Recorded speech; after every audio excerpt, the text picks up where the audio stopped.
안녕하세요. 1004내과 이재 원장입니다. 오늘은 별건 아니고 아침에 일어나서 집에 가서 잠들 때까지 사는 공간, 특히 그 중에서도 수술방 안에 조금 궁금해하실 수도 있을 것 같아서 대충 어떤 기구들이 있고 어떤 거를 사용해서 어떻게 수술을 한다, 간단하게 소개하는 시간 좀 가져보도록 할게요. 같이 한번 들어가 볼까요?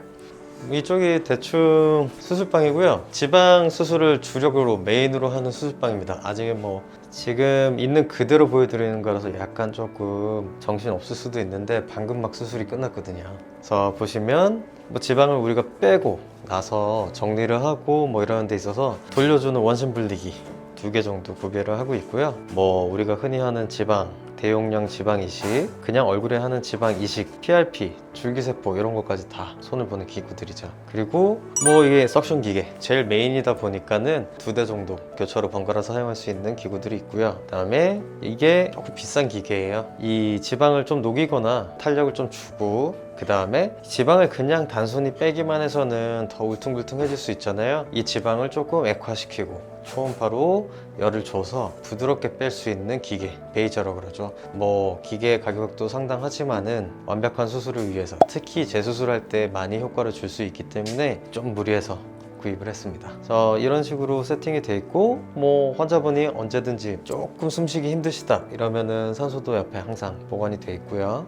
기본적인 기구 세팅들인데요. 이거는 간단해요. 아무래도 지방 성형을 중점적으로 하는 병원이다 보니까 지방 쪽 관련 기구나 장비들의 투자를 좀 많이 하는 편인데요. 그래도 여러분들이 이렇게 지방 성형 관련 설명만 이렇게 듣다가 어떤 기구들을 쓰는지 이런 것도 조금 궁금해 하실 것 같아서 제가 주로 쓰는 기구들을 조금 설명해 드리면, 일단은 우리가 지방을 뽑기 전에 투메센트라는 용액을 온몸에 넣잖아요. 그냥 넣는 게 아니거든요. 투메센트를 투입할 수 있는 이런 캐뉼라들을 씁니다. 보면은 여러 가지 구멍이 이렇게 여러 방향으로 돼 있고요. 이런 캐뉼라를 투메센트를 연결해 가지고 골고루 깔아주게 되는 거죠. 그래서 보통은 10분에서 15분 정도 깔아주고 나서 조금 기다려요. 그 용액에 여러 가지 성분들이 포함은 돼 있겠지만 아무래도 지방을 좀 부드럽게 만들고, 그 다음에 피도 좀 덜 나게 만들고 통증도 좀 덜하게 만드는 용액들이 다 섞여 있거든요. 그래서 투메센트를 넣을 때 캐뉼라도 여러 방향의 구멍이 있는 이유는 다양한 방면으로 퍼지라고 이렇게 되어 있는 겁니다. 그래서 먼저 이거를 깔고요.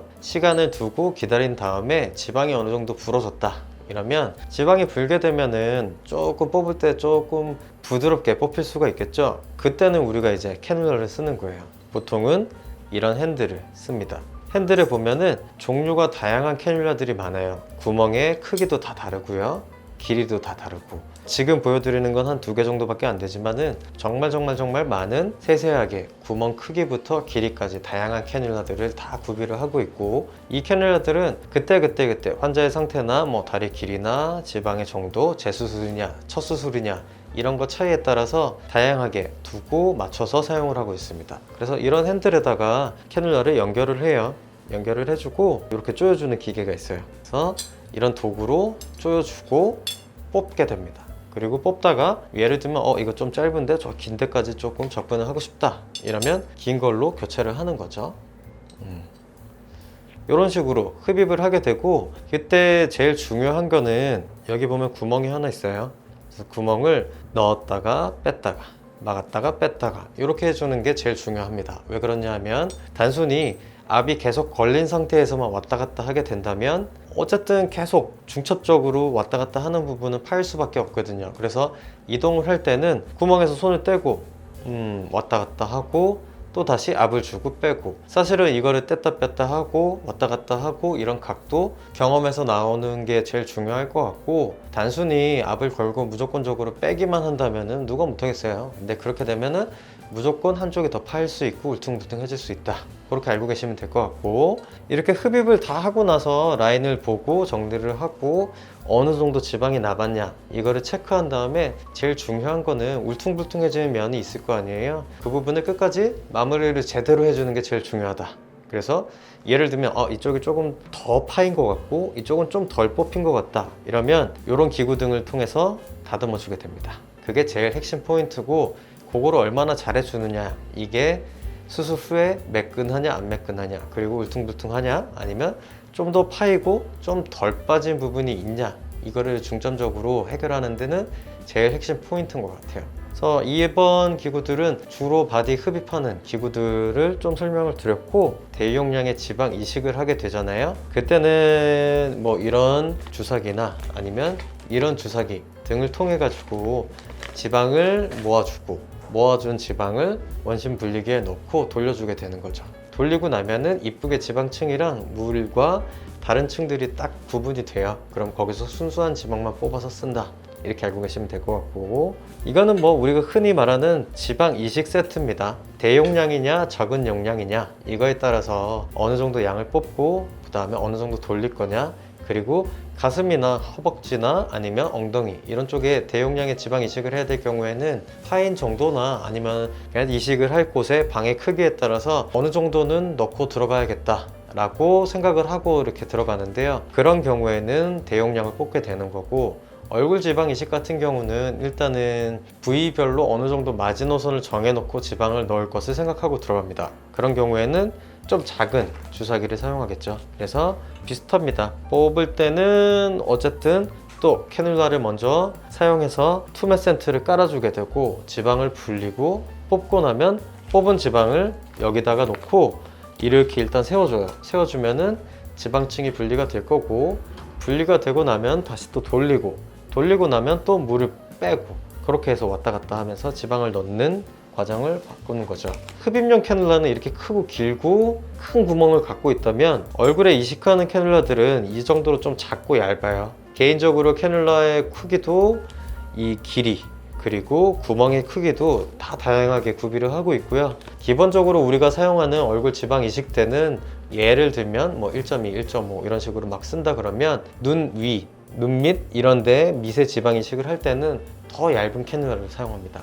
지방 관련 수술에 있어서는 제일 중요한 기구들은 제 개인적인 생각은 저런 지방을 녹여주는, 그리고 탄력을 주는 여러 가지 고가의 장비들도 중요하지만, 그것보다도 더 중요하고 더 가장 제 재산들은 이 캐뉼라들인 것 같아요. 캐뉼라들이 워낙 종류가 다양하고 큰 거부터 작은 거, 길이도 다 다르고, 이런 얼굴에 쓰는 캐뉼라들도 다 다르고, 또 심지어 아예 커브가 있는 것도 있고요. 그래서 캐뉼라의 세계는 다양하고 그 캐뉼라를 다 구비를 하고 있고, 그 캐뉼라들이 다 제 자산이고 제 사랑들이다, 이렇게 생각하시면 될 것 같아요. 지방의 크기가 어느 정도, 세포의 크기는 어느 정도 이렇게 정해져 있단 말이에요. 근데 너무 작은 구멍 크기의 캐뉼라를 사용해서 예를 들면 흡입을 할 때 뽑는다 이러면, 라인을 정리하기 위해서 하는 거는 상관없겠지만은 지방 이식을 위해서 뽑는 캐뉼라의 경우에는 이 정상적인 세포를 작은 구멍 크기의 캐뉼라로 흡입을 하게 되면 이 세포가 다 깨지게 돼요. 그러면 사실은 그거는 이식을 위해서 전혀 효과가 없는 거죠. 그래서 흡입을 위해서 쓰는 캐뉼라 크기도 다 다르고, 그 다음에 이식을 위해서 쓰는 캐뉼라 크기도 다 다릅니다. 지방 수술의 핵심은 캐뉼라다, 이렇게 하시면 될 것 같아요. 캐뉼라로 지방을 여기다가 뽑게 되면은 지방이 이렇게 모이겠죠. 근데 여기에 용액이랑 여러 가지 다른 성분들이 같이 있으니까 이 지방을 잘 보관하고 돌려주기 위해서는 앞에를 이렇게 막아주고요, 뒤쪽도 이런 식으로 막아줘요. 그래서 이런 거를 원심 분리기에 넣어서 돌려주면 그 층이 생기게 되고, 밑에서 물 빼주고 위에 있는 것도 제거를 해주고 나면 순수한 지방만 남게 되고요.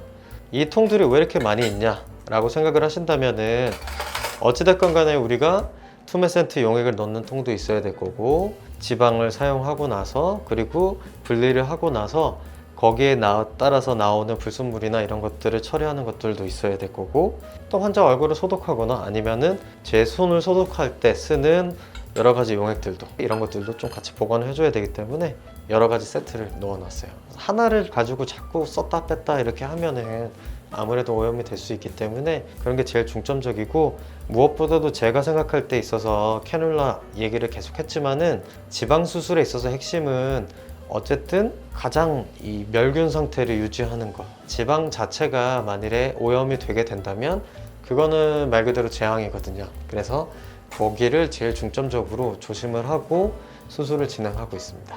오늘 이렇게 저희 병원의 지방, 특히 지방 관련 수술의 세트들을 설명해 드려봤는데 뭔가의 차이는 있겠지만은 대부분의 병원이 비슷할 거라고 생각하고요. 거기에서 뭐를 좀 더 중점적으로 두느냐, 이 포인트가 좀 다른 것 같고, 어쨌든 저 같은 경우는 이런 캐놀라를 가장 많이 사랑하고 종류별로 다 구비를 해놓고 있고, 그 다음에 이런 세트가 그냥 보시기에는 뭐 한두 개 정도로 보이시겠지만은 어쨌든 소독을 돌리고 그 다음에 이런 멸균 상태를 좀 더 신경 쓰기 위해서는 여러 가지 세트를 똑같은 걸로 조금 무리를 해서 구비를 해놨습니다. 그리고 뭐 지방 세트뿐만 아니라 눈 세트도 있고 코 세트도 있고 세트별로 다 준비를 해놨습니다. 무엇보다도 목수가 연장 탓을 안 한다 라고 얘기를 하겠지만은 제 개인적인 생각은 그래도 다양한 연장, 그리고 거기에 중요한 핵심이 되는 포인트들을 잘 구비를 해놓고 거기에 맞춰서 환자에게 적용을 하는 것이 보다 중점적이고 그리고 멋진 결과를 만드는 데 있어서는 핵심이라고 생각합니다. 한번 쭉 보셨는데 어땠는지 모르겠네요. 무엇보다도 이 환자의 안전 그리고 수술 결과에 제일 포커스를 두고 투자를 많이 했으니까 이 외에도 준비되는 것들이 너무 많지만은 어쨌든 간에 오늘은 간략하게 제일 핵심이 되는 지방 위주로 장비를 소개해 봤습니다. 오늘은 이렇게 간략하게 한번 보여드렸는데요. 다음번에 또 다른 내용, 그리고 더 재밌고 더 심화된 내용으로 많은 내용들을 전달해 드릴 수 있도록 찾아뵙겠습니다. 그럼 다음에 또 뵙겠습니다.